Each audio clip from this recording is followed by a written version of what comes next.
Assalamualaikum warahmatullahi taala wabarakatuh. Bismillah wa mawallah wa salatu wassalamu ala sayyidina Rasulillah Sayyidina Muhammad ibni Abdullah wa ala alihi wa sahbihi wa mawallah. La hawla wa la quwwata illa billahil aliyil azim, amma ba'd. Allahu akbar, Allahu akbar, Allahu akbar, Allahu akbar, Allahu akbar, Allahu akbar, walillahil hamd. Alhamdulillah, pada kesempatan kali ini Allah Subhanahu wa taala memberikan kita nikmat yang begitu banyak, memberikan kita umur yang panjang, memberikan kita kesempatan sehingga kita masih bisa berkumpul, masih bisa berjumpa pada bulan suci Ramadan. Semoga Allah Subhanahu wa taala selalu memberikan kita nikmat, selalu memberikan kita umur yang panjang sehingga di tahun berikutnya, khususnya di bulan suci Ramadan, kita masih bisa dipertemukan oleh Allah Subhanahu wa taala. Amin ya rabbal alamin.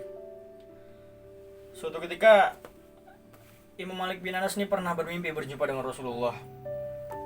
Di dalam mimpinya Rasulullah berkata, "Balligh salami ila Syafi'i Muhammad ibnu Idris." Tolong sampaikan salamku untuk Syafi'i Muhammad ibnu Idris. Imam Syafi'i ini murid Imam Malik bin Anas. Umurnya beda jauh, tapi kesungguh-sungguhan, kecerdasannya Imam Syafi'i menjadi permata, menjadi mata hatinya Imam Syafi'i, sampai Rasulullah saja menitipkan salam untuk Imam Syafi'i melalui gurunya Imam Malik bin Anas. Bangun dari tidurnya, Imam Malik bin Anas langsung memerintahkan santrinya, pergi ente ke rumahnya Imam Syafi'i, tolong sampaikan kepadanya bahwasanya aku, Malik bin Anas, semalam bermimpi berjumpa dengan Rasulullah dan Rasulullah menitipkan salam untuknya. Pergi ke rumahnya Imam Syafi'i dengan membawa kabar gembira. Sesampainya di rumahnya Imam Syafi'i ini gembira, sangat-sangat gembira karena mendapatkan salam dari Rasulullah. Imam Syafi'i ini tahu, kalau kata Rasulullah, kalau kita dikasih sesuatu yang berharga oleh orang, maka balaslah yang lebih berharga. Salam saja kita diwajibkan, diperintahkan untuk menjawabnya. Idza huyyitum bitahiyatin fahayyu bi ahsani minha. Kalau ada orang yang mengucapkan salam, assalamualaikum, berarti ini orang baik, maka jawablah yang lebih baik lagi, waalaikumsalam warahmatullahi ta'ala wabarakatuh. Ketika itu Imam Syafi'i bingung, gak punya apa-apa. Imam Syafi'i bingung, gak punya apa-apa buat ngasih hadiah kepada muridnya Imam Malik bin Anas, kepada santrinya Imam Malik bin Anas. Dicari-cari ke dalam rumahnya beliau, ternyata gak ada. Kala itu Imam Syafi'i lagi memakai baju yang paling bagus. Lalu dibuka bajunya Imam Syafi'i yang waktu itu dipakai, dikasihlah itu bajunya Imam Syafi'i kepada murid Imam Malik. Imam Syafi'i ngecek bajunya di lemari-lemari, ternyata nggak ada, itu jelek-jelek semua baju yang di lemari. Baju yang waktu itu dipakai, baju yang paling bagus, baju yang paling istimewa, maka dikasihlah bajunya Imam Syafi'i sebagai hadiah karena dia udah memberi suatu hal yang berharga untuk Imam Syafi'i. Pergilah pulang santrinya Imam Malik bin Anas ke rumahnya Imam Malik bin Anas. Sesampainya di rumahnya, ditanya sama Imam Malik bin Anas, sudah ente sampein? Sudah, alhamdulillah, ente sampein semua yang antum bilang pesan ke ana tadi. Terus ini ana dikasih hadiah sama Imam Syafi'i. Ini ana dikasih hadiah bajunya Imam Syafi'i. Langsung dijawab sama Imam Malik bin Anas, boleh aku lihat bajunya Imam Syafi'i? Dikasihlah bajunya. Berkata lagi Imam Malik bin Anas, boleh aku meminjam bajunya Imam Syafi'i? Ini bajunya orang mulia, bajunya orang istimewa, bajunya orang yang mendapatkan salam dari Rasulullah SAW. Maka diambillah bajunya Imam Syafi'i dari santrinya Imam Malik bin Anas, dicuci.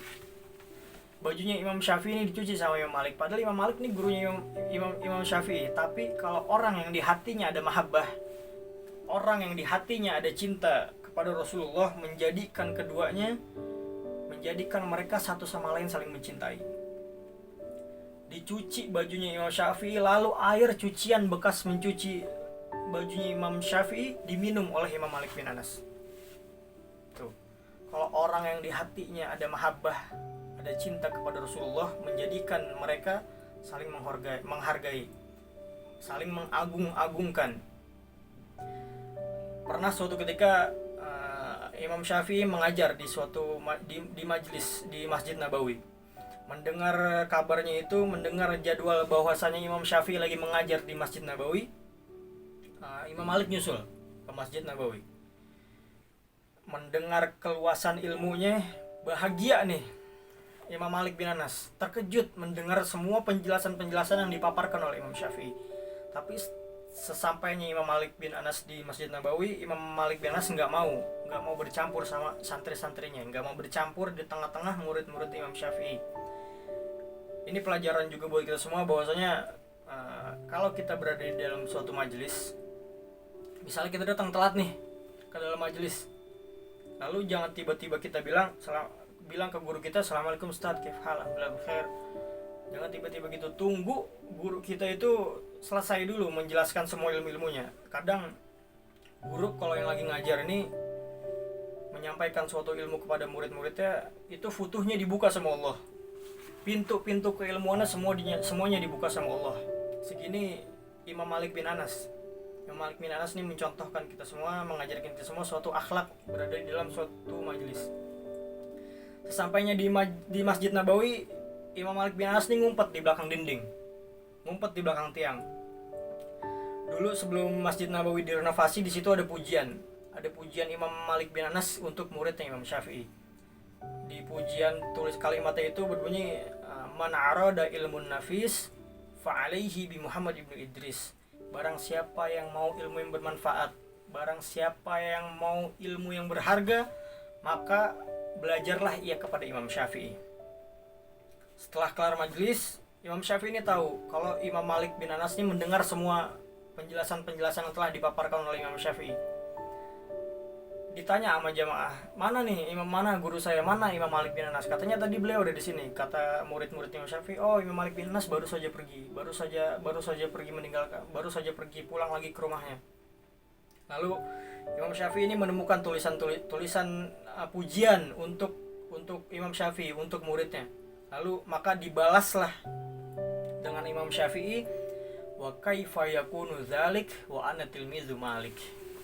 Bagaimana aku mungkin bisa seperti itu sedangkan aku saja muridnya Imam Malik, santrinya daripada Imam Malik bin Anas. Orang kalau di hatinya ada mahabbah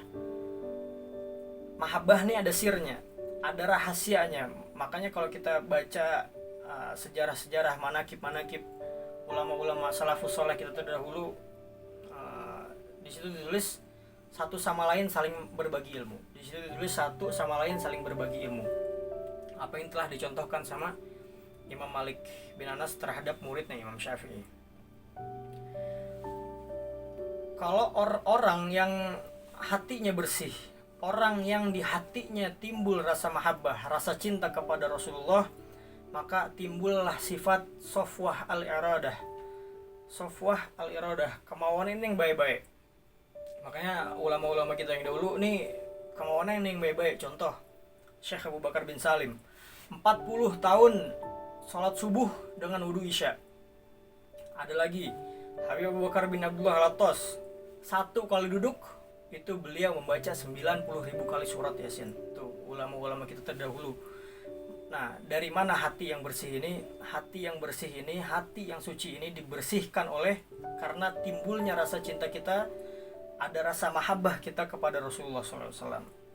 Nah sekarang zaman fitnah, kita hidup nih di akhir zaman. Orang fitnah sana sini, orang fitnah sana sini. Kalau kita mau melakukan suatu hal yang baik, pasti lu mau ngapain sih gini. Orang nih ngomongnya enggak malah sama orang-orang. Makanya kalau kita ada hati kita bersih nih, kadang kita mau melakukan hal-hal yang baik. Gue mau besok mau sedekah, alhamdulillah dapat rezeki. Gue besok mau puasa, gue mau besok mau hadir ke majelis si fulan. Nah sekarang kita hidup di akhir zaman, hidup di zaman yang penuh dengan fitnah sana sini.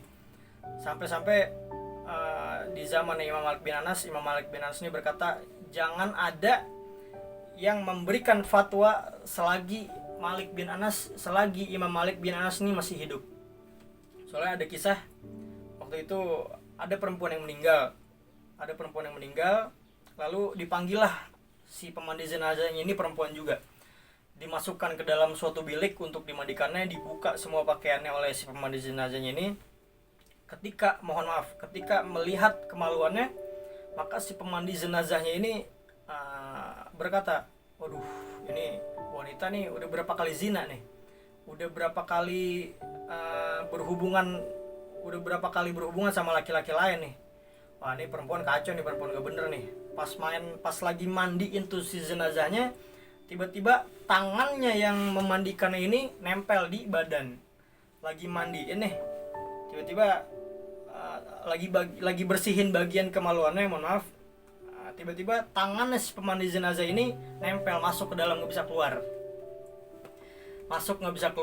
masuk ke dalam kemaluannya si almarhumah ini, dan nggak bisa keluar. Ini jamaah yang lain sini nih udah kelamaan nunggu sampai pernah ditegur beberapa kali, udah belum, kita mau kafarin nih, dijawab belum, sampai jamaah tersebut nih curiga, jangan-jangan ada apa-apa nih. Wah, bener aja, ternyata bener kan. Pas dicek, tangannya si pemandi jenazah ini masuk dan gak bisa keluar ke dalam kemaluannya almarhumah. Maka dipanggillah beberapa ulama. Ini gimana nih, potong, kata ulama fulan, potong aja tangannya, karena mendahulukan menguburkan orang yang sudah meninggal ini hukumnya ini wajib, nggak boleh lama-lama, harus buru-buru. Ulama B si fulan berkata, oh jangan, potong saja bagian kemaluannya si perempuan ini. Soalnya kenapa? Soalnya mendahulukan nyawa orang yang masih hidup ini lebih mulia ketimbang orang yang sudah meninggal. Maka ada salah satu ulama yang mengingatkan, ini kita jangan ribut.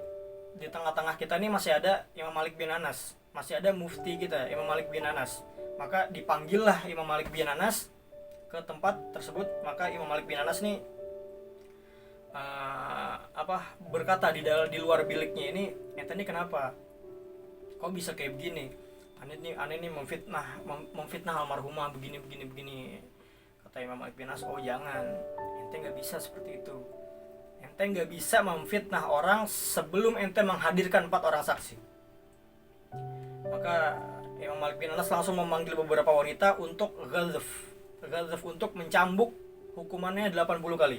Mencambuk si perempuan pemandi jenazah ini. Dicambukkan yang ke-80, maka lepaslah tangannya si pemandi jenazahnya ini dari dalam kemaluannya itu. Makanya kita dikasih mulut sama Allah, jangan sembarangan memfitnah orang sana sini, jangan sembarangan berkata yang enggak sama orang lain. Jangan memfitnah saudara kita yang awam, jangan mencaci maki, memfitnah yang menyebarkan enggak kepada saudara kita yang muslim. Yang muslim sama non muslim aja kita nggak boleh memfitnah. Maka dari itu kita ambil pelajaran dari beberapa peristiwa ini. Semoga Allah Subhanahu wa taala senantiasa menjaga kita dari penyakit hati seperti memfitnah. Walafu minkum wa sallallahu ala sayyidina Muhammad walhamdulillahirabbil alamin. Wassalamualaikum warahmatullahi taala wabarakatuh.